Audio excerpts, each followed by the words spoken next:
There is a reason why religion is one of the most profitable business in a country like India. And the reason for that is that rationalism is not something everyone can afford. It's a question of affordability. I'd argue it's a question of affordability over and above literacy or education or anything for that matter. There is a reason why religion particularly exploits the people who are in vulnerable positions, economically or otherwise. Socially, it could be anything. Think about it like this: if I am prosperous enough, if I have 2 square meals to eat in a day, I have access to proper roads, air, water, and everything is good, I can afford to think that there might be God or there might not be any God, or I can afford to be agnostic, or I could be religious. I could be a Hindu, Muslim, Christian, Sikh, Jain, anything for that matter.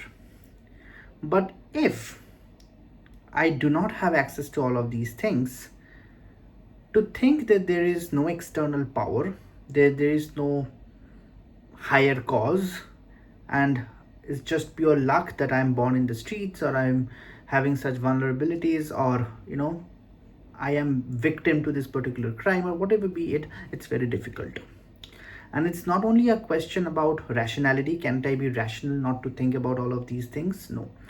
And to fill in this gap, so there is this gap. To fill in this gap, we have an established business, the religion business, the business of fear. And in spite of making so many films, in spite of having so much media attention and people talking about this on social media, this is unfortunately one of the most thriving businesses in this country. And for that matter, most countries having these kinds of vulnerabilities. How can we stop this?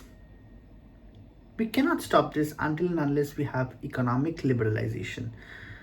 If we can achieve economic liberalization, all of these religious dogmatism, and to a large extent this prejudice, this way of thinking that this is the only path and this is what I have learned from my parents, or my parents have learned from their parents, and so on and so forth. This thing, this hardcore collectivism, this cannot be stopped until and unless we have economic liberalization. Once we have economic liberalization, then everything is going to fall into place. We are going to have lesser of arranged marriages. We are going to have lesser of endogamous marriages, endogamy. We are going to have, which inherently is going to result in more and more individualism, more and more smaller families, and people are going to rationally think, and as a result of which, this identity that I am this and I am this particular caste or this particular clan or this particular religion, and this religious pride, this identity pride to a large extent is going to go down, and then only we can have these businesses going down. But it's a long shot, but with economic prosperity these things can happen, not without this.